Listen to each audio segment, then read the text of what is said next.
Motherfuckers, this is Hal. The worst thing about Canberra is, especially young Canberrans, sucking up to American culture. Australia in general has to stop worshipping this American ideal that didn't work. Thank you, Hal. You talk to yourself. No, it's fucking cool, man. Just say fuck off church. No.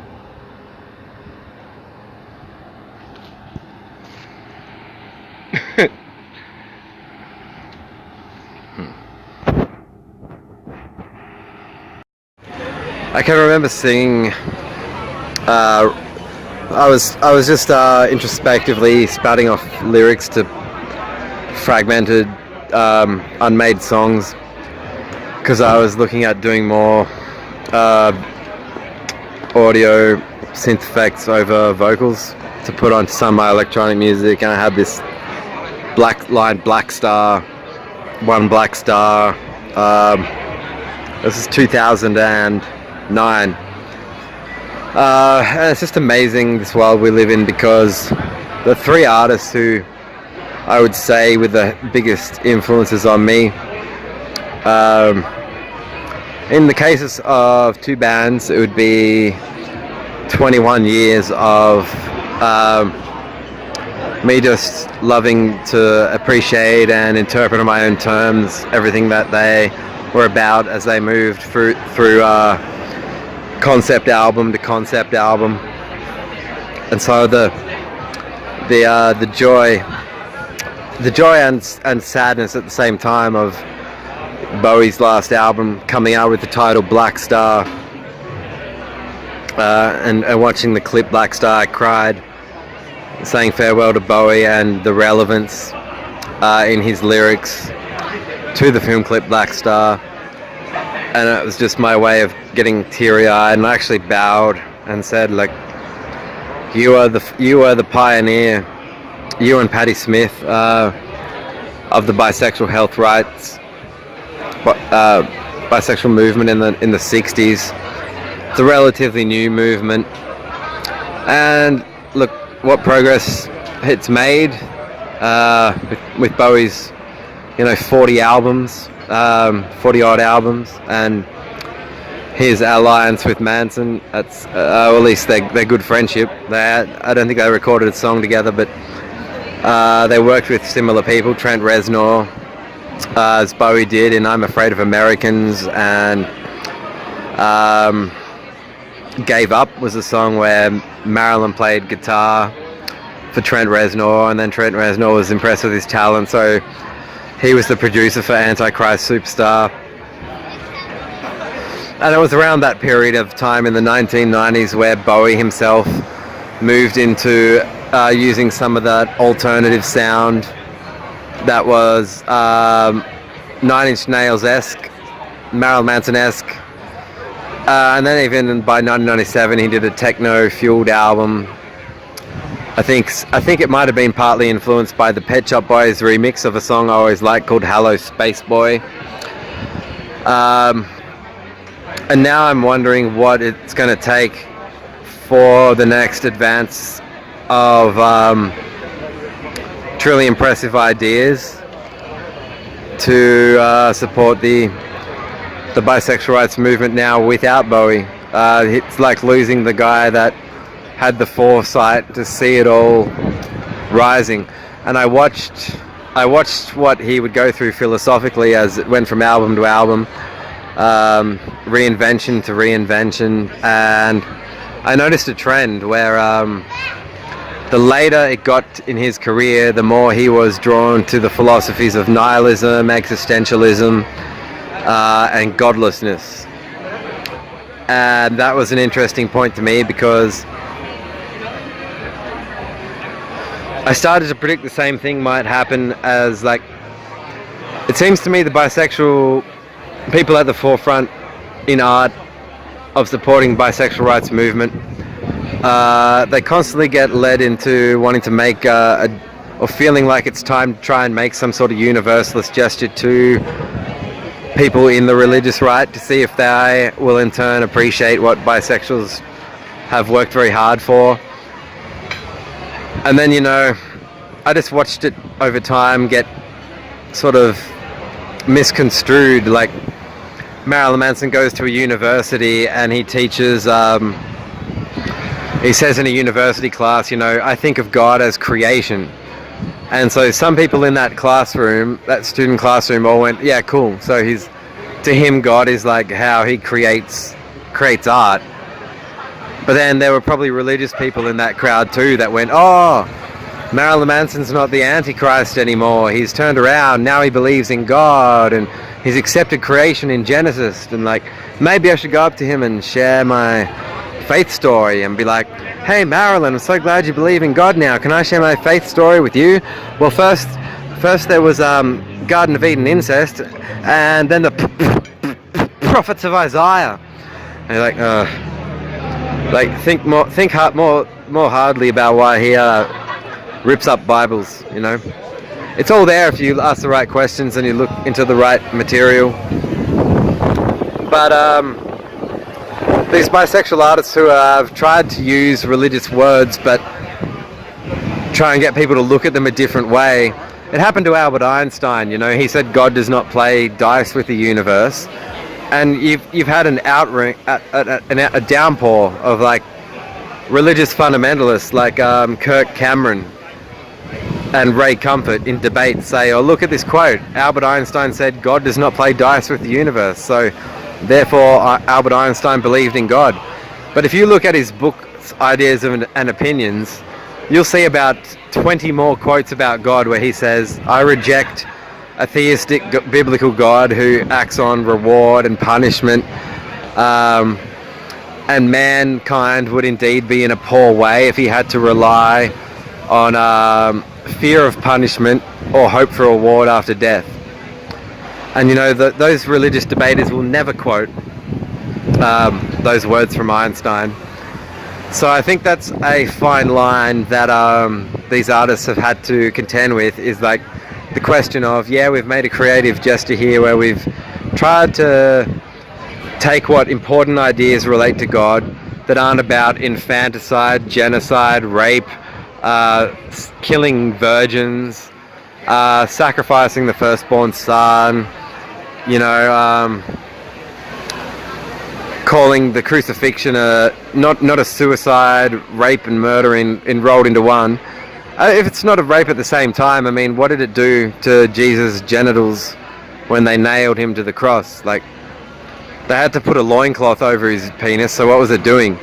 It was his nervous system and his sympathetic nervous system and all his, you know, his whole nervous system in a frantic rage because he was nailed to this tree that in his last moments of life he's you know, holding on for dear life and loving everyone that he can. And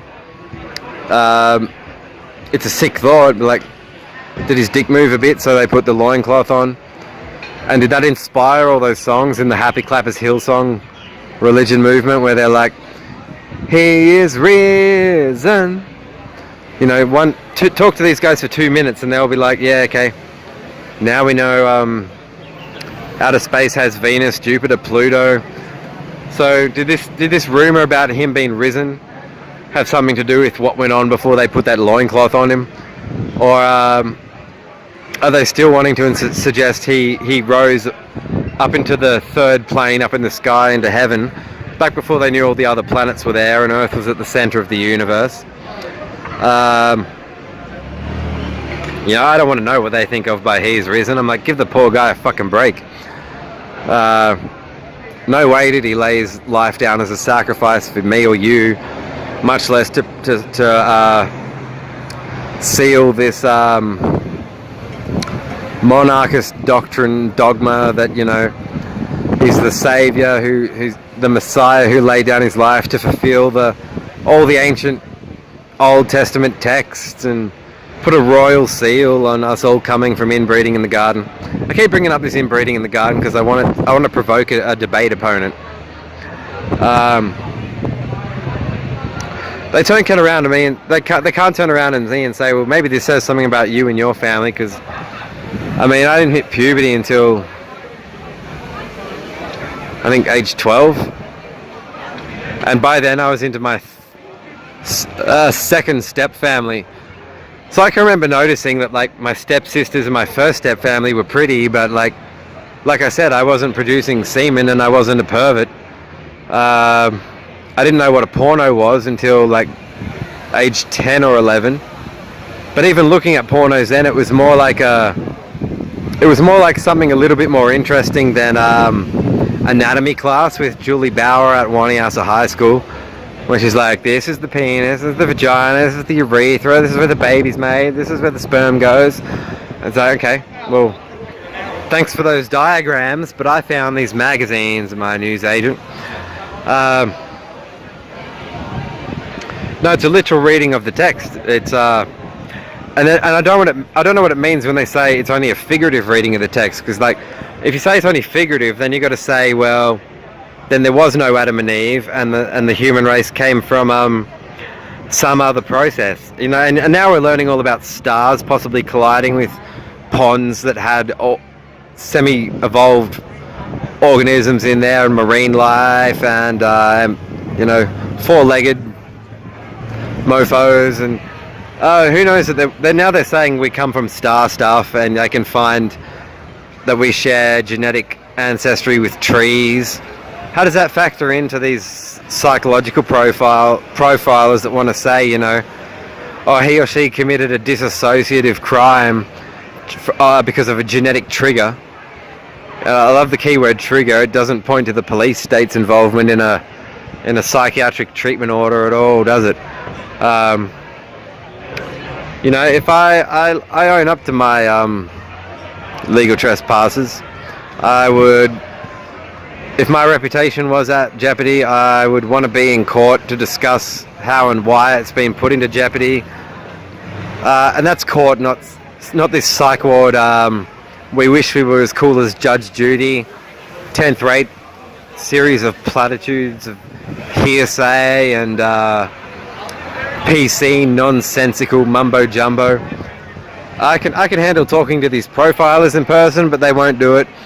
I could handle taking the diagnosis they've tried to put on me.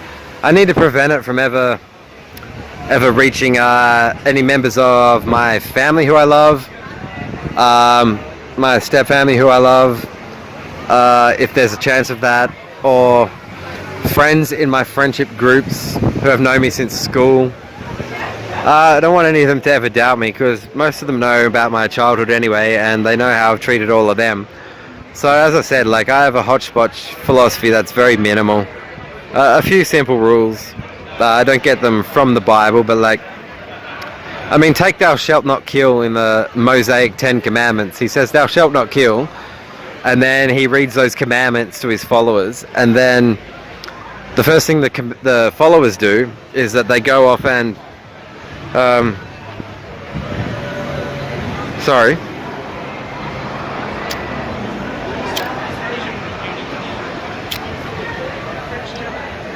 Wait.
art philosophy is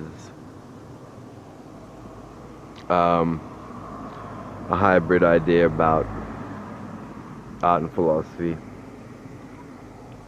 or concepts of philosophy, presented in an artistic fashion, along with some satire of status quo babble. It's pretty much what this is. Good morning, this is Luke Banton on the 3rd of February 2019, and as just a side note video, I'm just at the moment I'm rearranging and finalizing the first 3 episodes of DETERIORNATION. So the title should encompass the many levels of concepts that are explored in the series. It will journal and chronicle to some extent. It's always a bit, in some ways it's depressing. The history repeats itself, cliche. I always like to pit it against histories written by the winners and see what can be done to but the parallels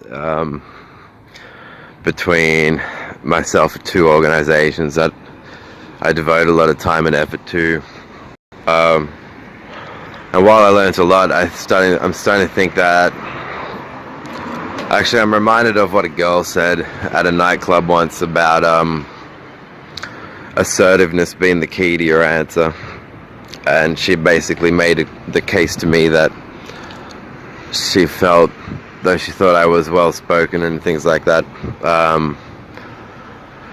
she really thought I would do better and make a better way for myself in life if I asserted myself at every point that I needed to.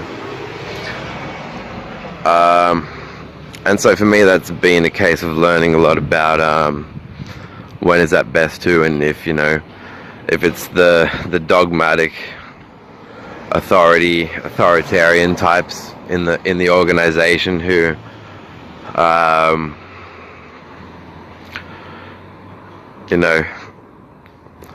they can make it clear to you at certain points in your time working, whether it's a voluntary job or a slightly paid retail job. They can make it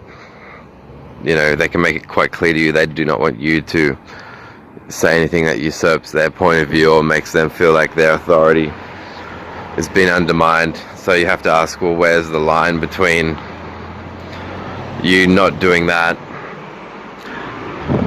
so that they feel more respected, but then stepping back and going, oh, hang on, actually the way they've spoken in the workplace is, once you check it against the Rights Act,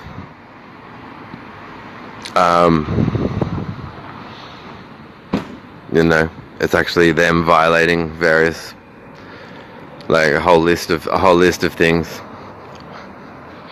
So and being at the same time liking, being in favor of freedom of expression, but that always brings the question of context to the table, which is where you go,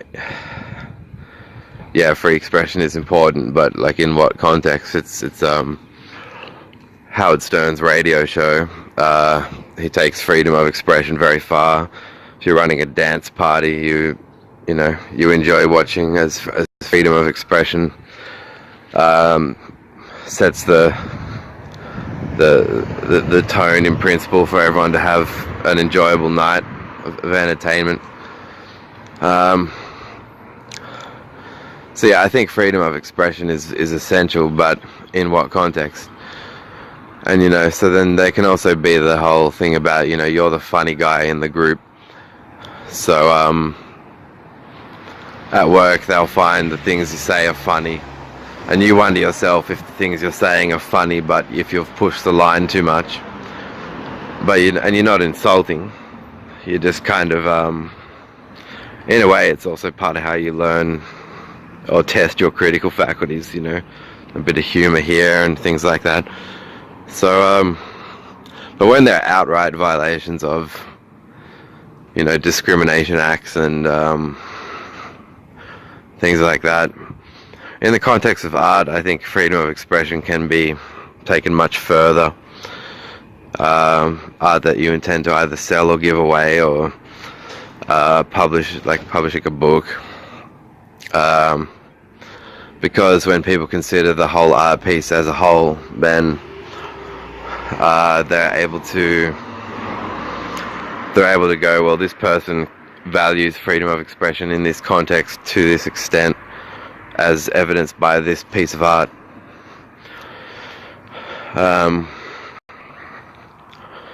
And so as I've been restricted in what I can do now because of some physically disabling pain that has only gotten really worse, particularly over the last year, but has been it's been a menace in some sense or another throughout the decade. I've had Botox injections of needles of syringes of Botox, the same stuff that they give for plastic surgery, injected into my scalp, which was like a 9-month regime, and it really didn't do anything. So you know, I kind of didn't want to go to pharmaceuticals after the career I've had. So eventually I decided to deal with someone I trust. And so now at the moment it's just back to, you know, the sorts of art forms that matter to me. There's a book that I'm writing on philosophy, which I've narrowed it down from 1,200 pages to it's now between 900 and 600 pages. But there are some more topics I want to introduce, so that's for a later discussion. But you'll see in this series of Deterioration clips, to me the name is about like you and the world you've known getting eroded because you've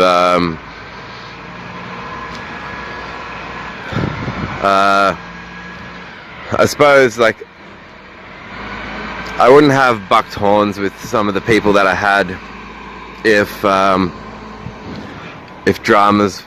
there wasn't this drama of scientists trying to make me religious, when in principle I joined this scientific group for the sake of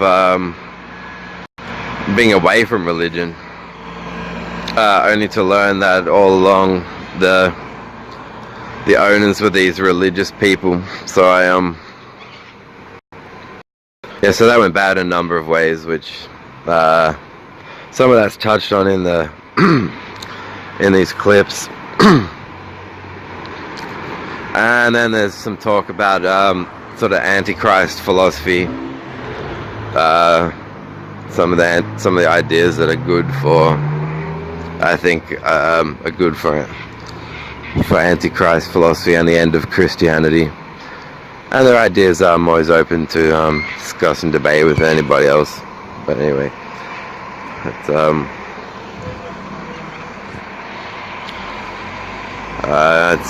nearly 9 minutes, so I'll leave you there. Good morning, people.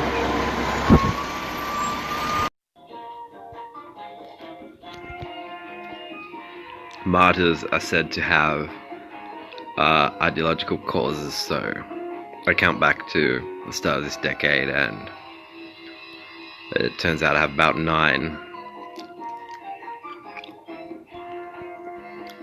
I keep thinking back to the times I was cooperative with these people,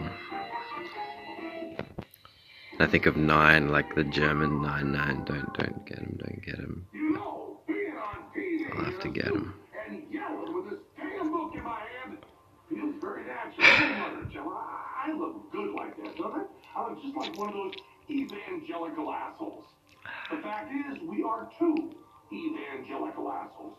Bullshit is an evangelical show.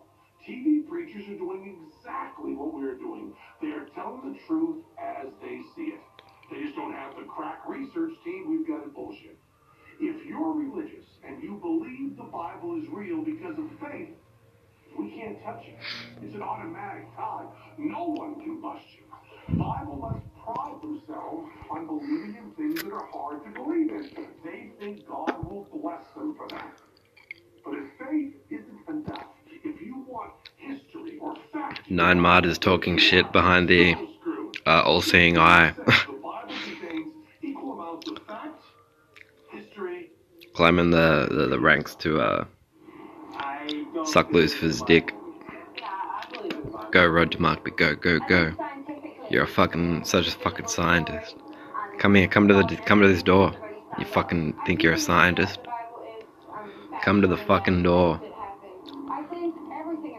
Roger Markby. I found a capital chemist. I think TV caused all sorts of disorders. Whoa. What the fuck is happening to me? Roger Markby, a capital chemist. I'm making up a new profile right about now, and I think that. Whoa. Oh, the TV. Wow. Pin Dick Roger Markby can't have a fucking conversation. Fucking privacy violating faggot. It would be good for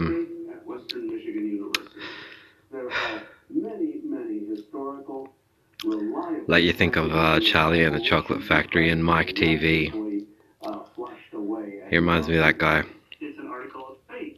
It's part of a religious belief system. He needed someone to put him on TV. Fit the way we think scientifically and religiously. I will fucking put him more on TV. Meyer is a well-known biblical scholar who's written books on ancient history. He's got a PhD and calls himself. Does this give him flashbacks to the January 2010 bit at the front of the line down? Yeah, I think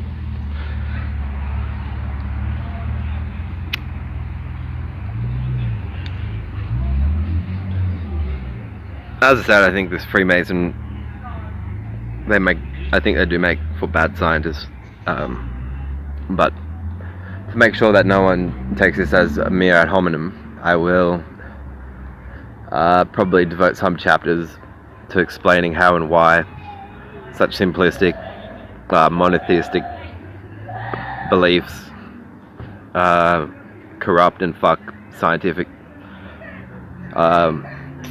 experiments and results. And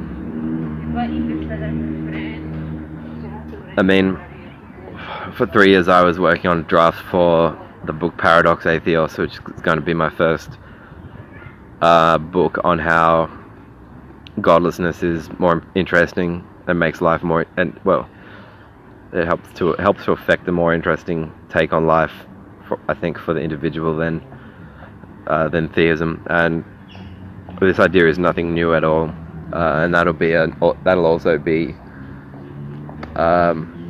it's tricky because I'm checking out and examining like fucking thousands of different books and have been for a while. So from a writing perspective, you ask questions like, how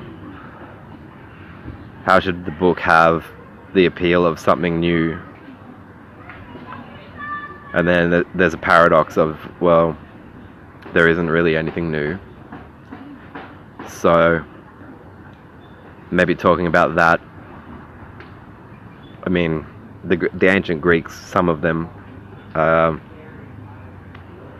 outright rejected the gods, and admittedly it was a more polytheistic time in history, but they not only rejected the gods, they moved from that onto arguments about how to cultivate a lifestyle without God belief, and particularly Stoics and Stoicism, was largely focused on lifestyle cultivation, ideologies and ideas,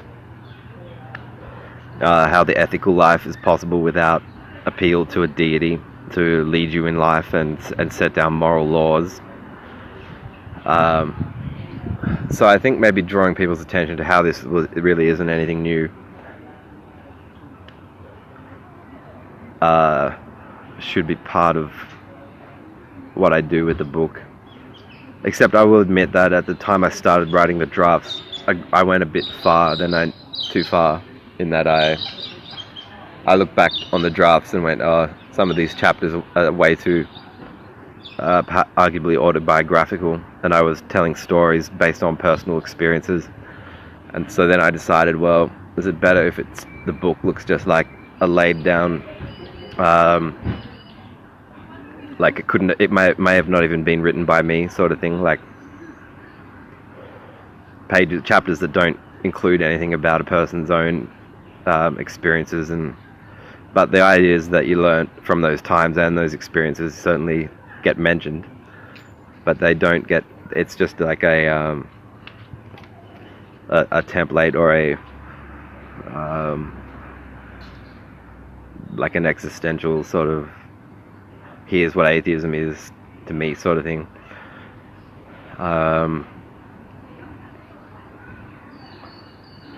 But anyway, I think that was all I wanted to say.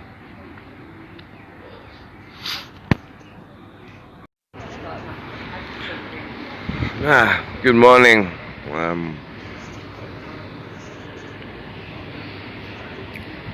It's been further musing on these estimations I now have as to a clearer and more realistically defined comprehension of the mind of my enemy now. This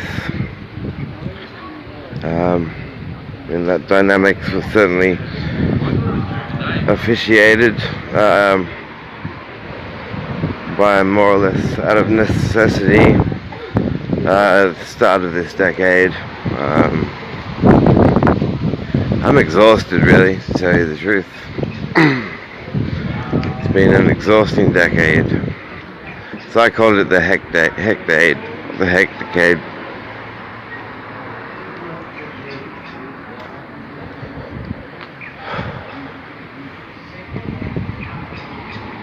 Yeah, do you think that, I have no problem with, the stereotype of wealthy people, and I hate stereotypes in general, so, but, in terms of monopolistic thinking, I'd like to think Roger would have been satisfied with perhaps working to have an edge over, sort of Patterson's, Amcal, all the other chains. Not that he would, assert himself in such a way as to usurp the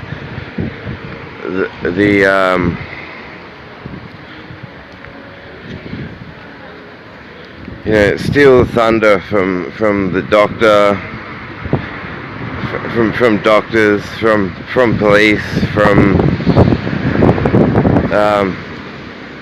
I suppose psychoanalysts.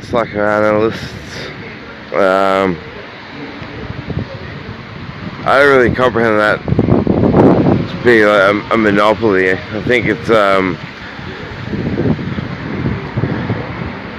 I also think, from an epistemological approach, you'd want to study some of these thinkers concerned with these subjects, the spheres of inquiry, such as psychology and stuff like you'd want to study it more to actually be able to do what you're setting out to do. So Yeah, I'm starting to think about how fucking tired I am now, and how this decade will never be replaced. And you know, just because that heado's in his old age doesn't mean I should lose age 25 through 35 in this state of fucking physical pain.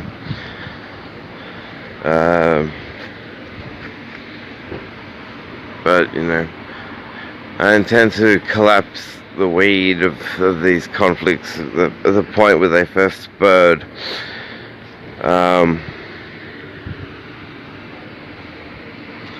I'm just honing in on that. Well, actually, I regularly think about that, but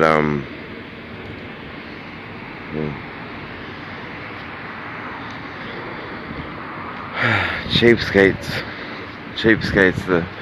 They should hand the franchise down to you know, non-Freemasons in the company that are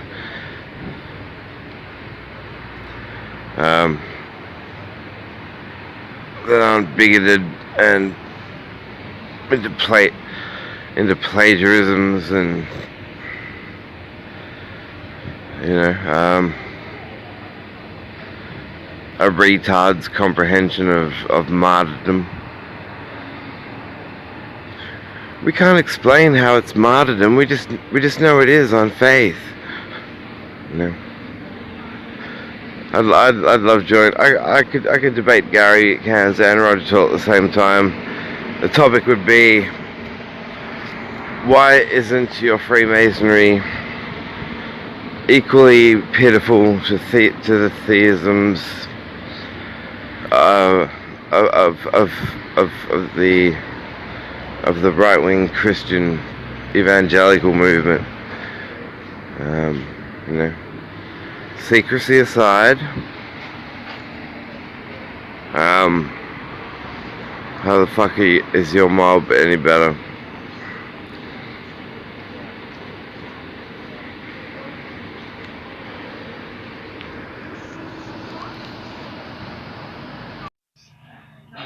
Fellow citizens, don't watch that frickin' YouTube website series, Deterioration. You can see when he does get out there, he's got all the skills. He's strong ball carrying, he's got a good offload. Some douchebag Luke made it. I hardly know him. And you know, it's never fun watching, but when you've got such good depth, it gives other guys opportunities. Why, thank you, Matthew. Teeny, obviously Pete Summer as well. So you know, it's something that we're trying to.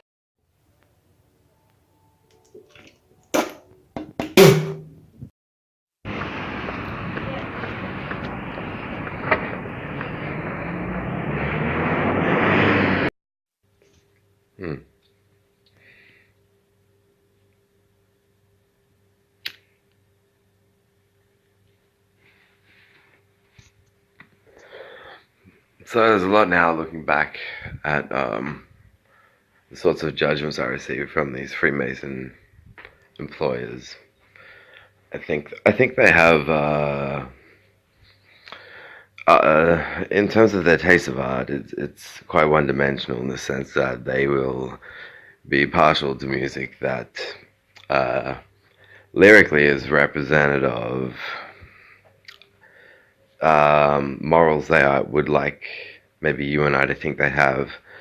You know, at the conference, I Was Made for Loving You Baby by Kiss is Gary's song of choice to sing, or Hey Jude, don't make it bad, take a sad song and make it better.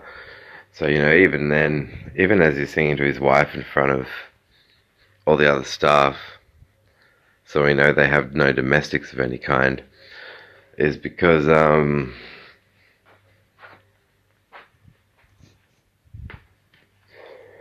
it's because apparently art's that one-dimensional. Unless the song is teaching you new, insightful moral intuitions that the likes of which you'd never heard of until that song was released, then art is apparently not doing its duty. You know, you don't need to consider the book, like books written 200 years after the Freemason Church was founded, the first one in about the 1600s, something like that. When David Hume wrote his treatise concerning the principles of morals, you don't need to enter in debates about moral relativism versus moral objectivism, or whether ethical research into links between ethical intuitions arising through evolution, us being natural selection, selecting for particular ethical intuitions, as we see monkeys put their lives at risk to pick other monkeys out of water, bring them back to land.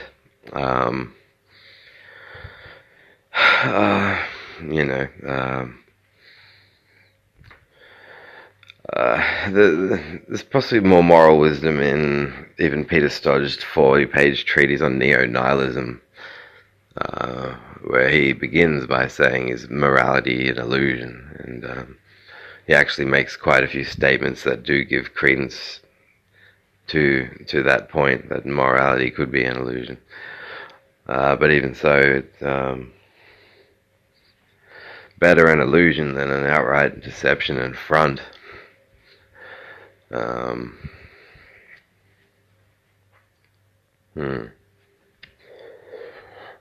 remind me of characters in the movie Quills, with Joaquin Phoenix playing the Abbé, the priest at the Sheraton Asylum for the Insane, where they're detaining the Marquis de Sade, played by Jeffrey Rush, and they get into a debate where they're trying to tell the Marquis to stop writing such disgraceful, perverse, morally repugnant stories, as the Marquis de Sade went down in history for this feat.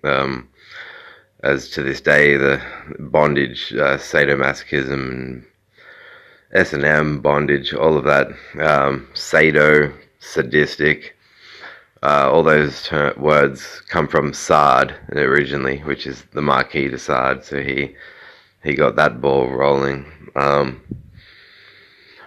the scope of what art can do and be is far too broad for people to say that it's got to be morally impressive. Because the thing is, the most depraved movie you've ever seen that was meant to make weird or even depraved points, and in a depraved way, it couldn't have been made if it weren't for people that were above the content. And that's what you can't go through life being scientifically minded and saying seeing is believing and hearing is believing, and the only songs you should listen to or like are songs with lyrics that you would believe in, and you would believe that the lyrics were good lyrics, and that the artist would believe you were a true fan because you love singing these songs about lovely lyrics that are worth believing in, and that everyone on the planet should believe in the lyrics of the songs that you love and choose because you love and chose them because you're so much more morally responsible and superior to the rest of us. Art can be about anything. Art can be about absolutely fucking anything. And that's why it's art. That's why it's called art. But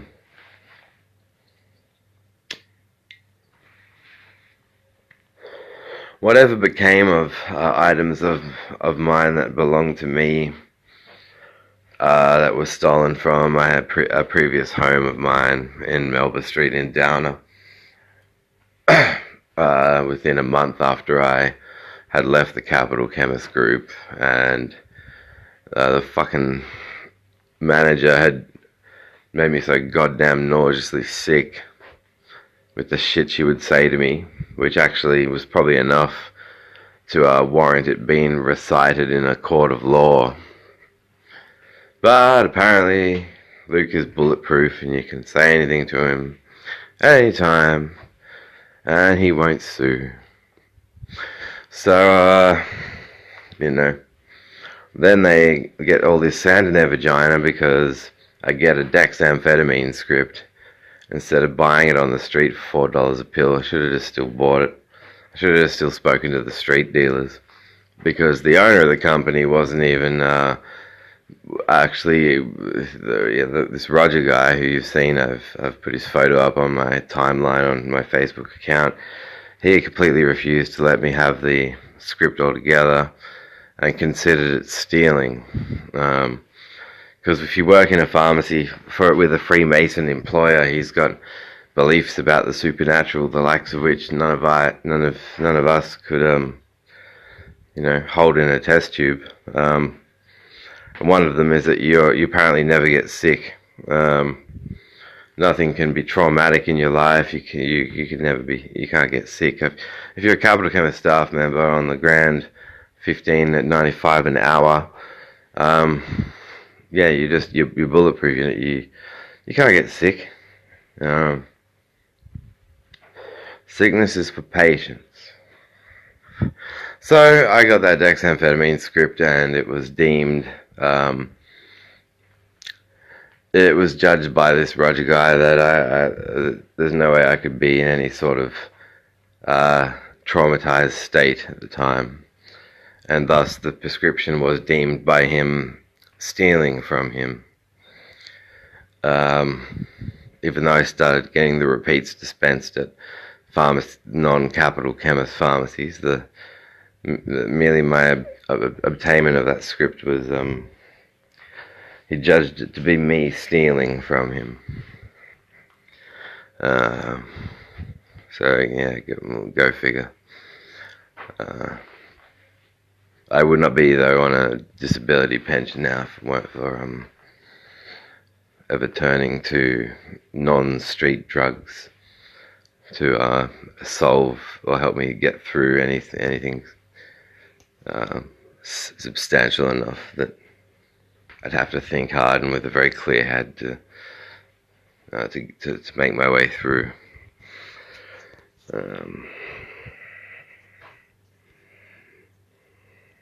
So that was that.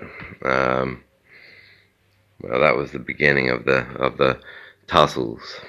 The tussle that goes on now 9 years.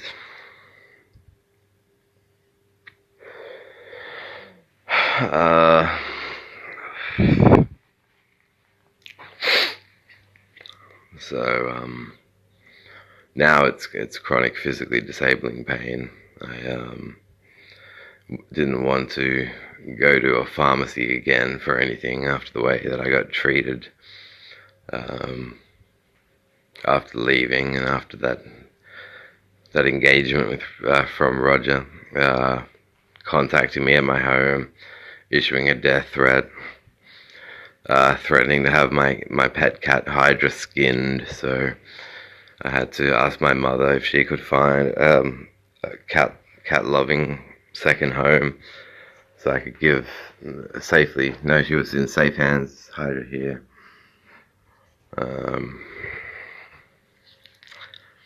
And yeah, we've been beefing ever since. But this man is so deranged. It's like imagine you hear your textbook religious criminal, and imagine a religious criminal who is so high up the anus of big pharma, stunt pulling, fucking whacked out shit that I would rather never know about.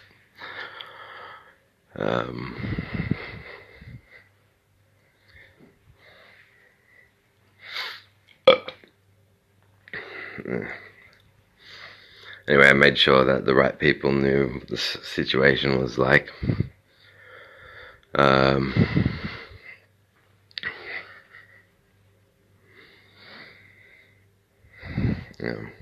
Sorry, I'm going to play Tori Amos tonight. I'm a great fan of Tori Amos. I think she's a real woman of class, and her voice is beautiful. But and she does interesting covers. We all remember that It's Gotta Be Big. sort of dance house beat that was out in the when I was in high school. But after that, I tracked down all her other albums, and I really like them. She's if she should come play at Tilly's so I can have cocaine and enjoy the set.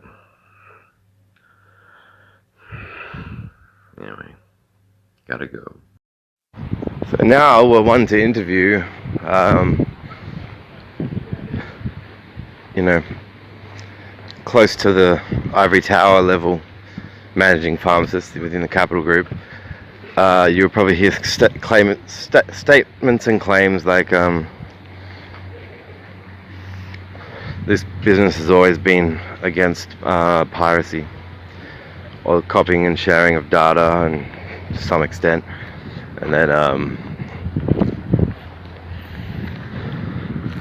then you would have to check the dates that they started at store level to initiate paid subscriptions for certain radio channels and music streaming and things like that, as their gesture of, you know, the first gesture of how they can say that they robbed my house, but they certainly never told me that piracy was okay when I was working for them. So it would be a coincidence that certain stores paid subscription initiation dates for certain internet-based entertainment services just happened to coincide with the sudden termination of my employment, which it's not something I think about much. I want my stuff back. But it's the, you know, covering one's tracks effect. Like, quick, let's set up some subscriptions to, you know.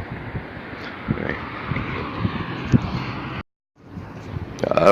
What I love most about unilateral thinkers in the professional world is when they find being confronted by debate to be a confusing offense, and it's offensive because it boils back down to them saying, well, I was taught. So they don't like philosophers because this philosophy book author wrote, you know, such and such and such and such, and it challenged the assumptions and the foundational statements of such and such and such and such and such and such a class lesson. So, you know, it's like they're the same sort that have that real personal sense of excitement about looking out into society and trying to find ways in which the world seems to operate exactly as they were taught it would, as they taught it would in school, what was in school. And so I can go, yeah, it has to be that, has to be right. Well, that teacher said it has to be right. It could be another side to this. It has to be right.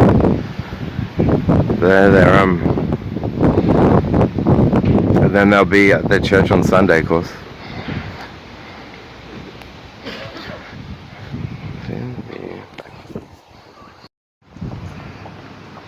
No, like, I think there can also in the private sector be a propensity for assumption that because this is an organization that is, you know, getting paid by the government and they're private, then there's that identity crisis to be resolved, and the leaders of the companies then can go too far.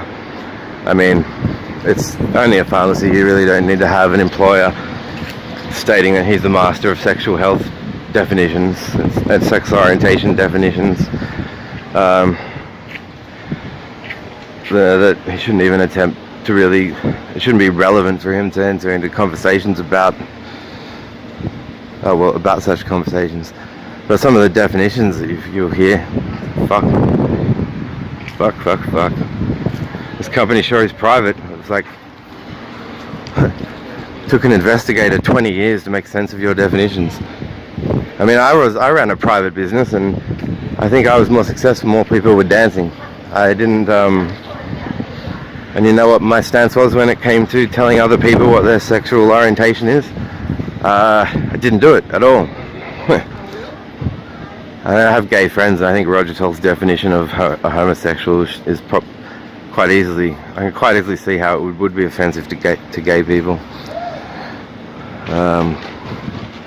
But that's what I think. Yeah, if his beloved Freud was still around to watch over him, he would probably be telling him that you know, your private company has gone too far. You're involving yourselves in activities for which you are understudied.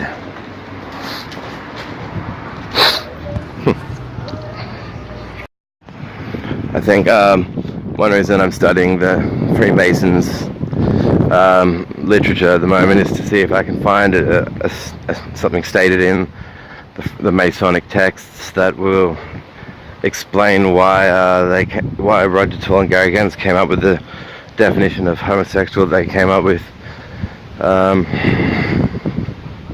which is a person whose responsibility comes from the rebellion against their own sexuality. I thought there have been gay people that just simply never attracted to the opposite sex at all. So it's just it's a very confusing statement. I mean, it sounds like he's trying to say go fuck yourself in some sort of PC laced way. Your responsibility comes from the rebellion against your own sexuality. It does. It sounds like he's saying go fuck yourself. In which case that's pejorative and out of line for the professional world.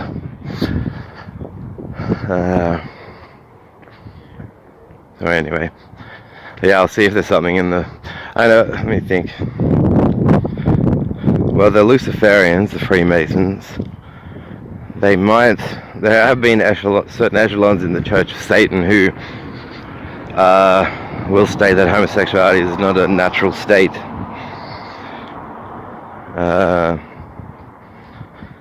Which would mean their definition was fueled by religious discrimination, if that's where they get the definition from. We'll find out more right after these few messages.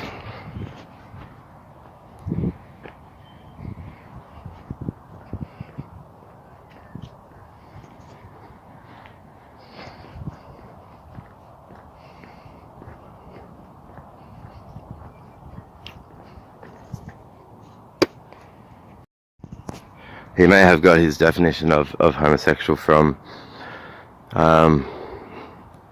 such a thoroughgoing text as the book of Leviticus. I know, I need to study more. I need to. I'll share my findings on the show and on the channel, but it's